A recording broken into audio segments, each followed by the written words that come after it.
नमस्ते साथियों, मैं सानवी इंस्टीट्यूट से आज आपके सामने इकोनॉमी प्रीवियस ईयर क्वेश्चंस 2010 से 2018 के लेके आया हूँ।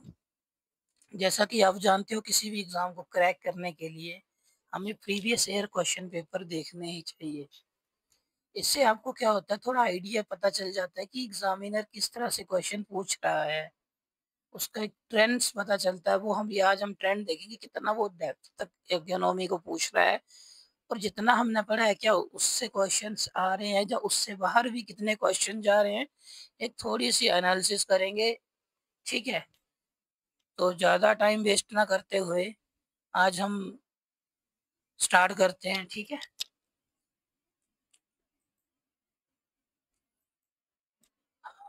The first question is that the planning commission of India is, क्या है बताइए?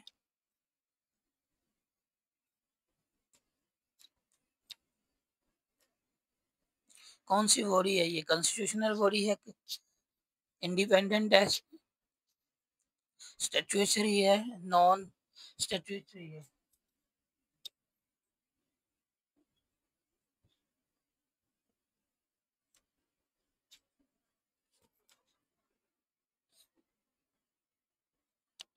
तो उसका है भारत का योजना आयोग एक गैर संवैधानिक निकाय है, ठीक है? स्पष्टीकरण क्या है इसका? योजना आयोग की स्थापना 1950 में केंद्रीय मंत्रिमंडल के एक प्रस्ताव के द्वारा की गई थी, तथा इसका गठन संसद के द्वारा किसी अधिनियम द्वारा नहीं किया गया था, ठीक है? जिससे ये गैर संवैधानिक हो गया, और ना ही इसे संविधान में शामिल किया गया था, जिससे ये गैर संवैधानिक है। ये भारत सरकार के लिए एक सलाहकार निकाय था। 2015 में इसके साथ नीति आयोग ने ले ली, ठीक है? समझा की बात? तो ये गैर संवैधानिक निकाय है, ठीक है? याद रखना इस चीज को। बताइए, 52 क्वेश्चन जो है।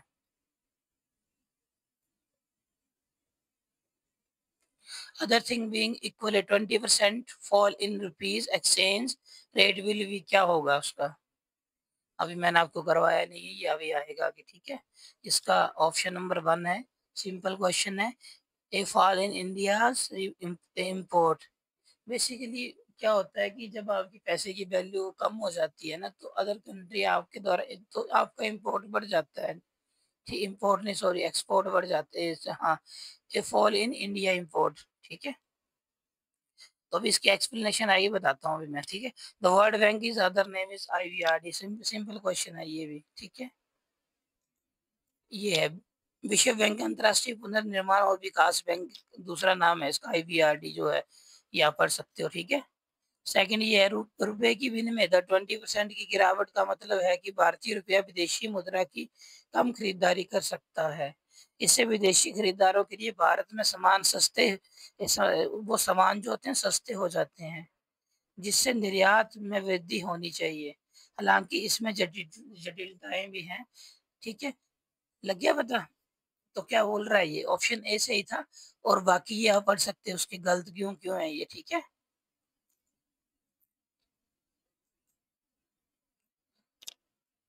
ठीक है, पढ़िए इसको। हाँ बताइए। फादर कौन है मॉडर्न इकोनॉमी का? ये तो सबको पता है, एडम स्मिथ है। फर्स्ट ईयर प्लान कब आया था? 5 ईयर प्लान जो है, 1 अप्रैल 1951। इंडियन इकोनॉमी क्या है? मिक्स्ड इकोनॉमी है, ठीक है? बोलता है जीएनपी को फाइंड, जीएनपी जब फाइंड आउट करते हैं तो बोलता है which of the following should be deducted from GNP to find out GDP. तो क्या होता है? क्या करना पड़ता है बताओ? ऑप्शन नंबर सी करवा रखा है, कोई नहीं, आप दोबारा इसको पढ़ना, ठीक है? ये है इसका एक्सप्लेनेशन, इसको पढ़ना, ठीक है, अच्छे से। ये मिश्रित अर्थव्यवस्था जो हमने अपना रखी है।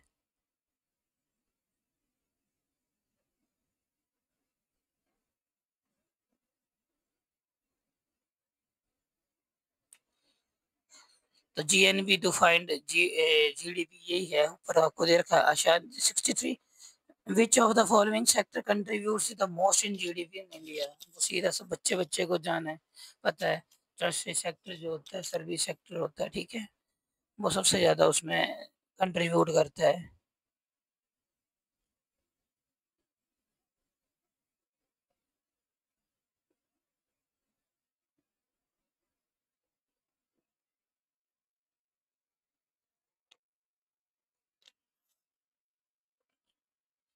In India national income estimates are prepared by, कौन बनाता है? बताया था मैंने ये भी। एक्चुअली इंग्लिश मीडियम में थे यहाँ पे क्वेश्चन, तो इंग्लिश में लिखे हूँ। सेकंड 5 ईयर प्लान क्या था? हैवी इंडस्ट्री था ना पहले, कृषि दूसरा क्या था? Heavy industry. ग्रीन रेवोल्यूशन क्या है?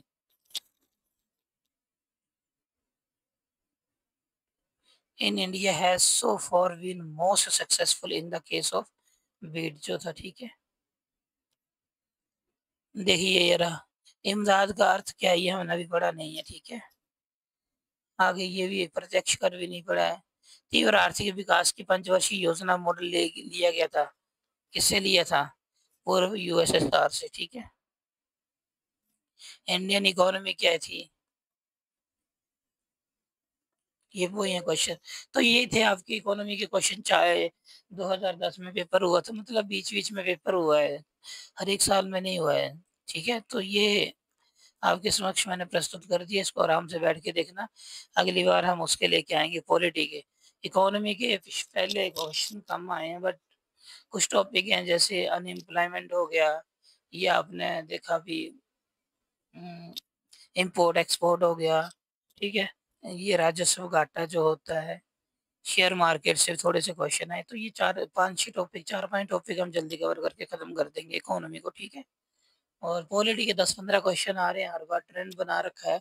तो ट्रेंड में भी क्या है, एक राष्ट्रपति के ऊपर आ रहा है क्वेश्चन, एक गवर्नर, ठीक है। उसके बाद आप देखोगे तो इलेक्शंस, ये क्वेश्चन जितने भी आते हैं जो न्यूज़ में चल रहा होता है ना अभी, करंट अफेयर जो होता है, ठीक है, उससे रिलेटेड क्वेश्चन होते हैं ये, उसका स्टैटिक क्वेश्चन पूछते हैं मैक्सिमम।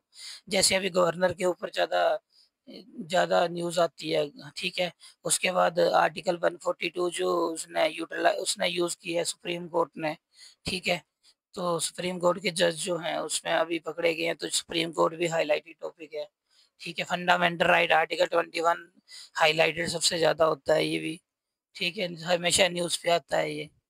उसके बाद आप देखोगे संघवाद, संघवाद से भी क्वेश्चन आ सकते हैं, क्योंकि आपको पता है ना, जहाँ पे गैर बीजेपी सरकार है, जैसे अपने सरकार है, तो वहाँ पे इनका चलता है थोड़ा इश्यूज पैसे का भी, ठीक है।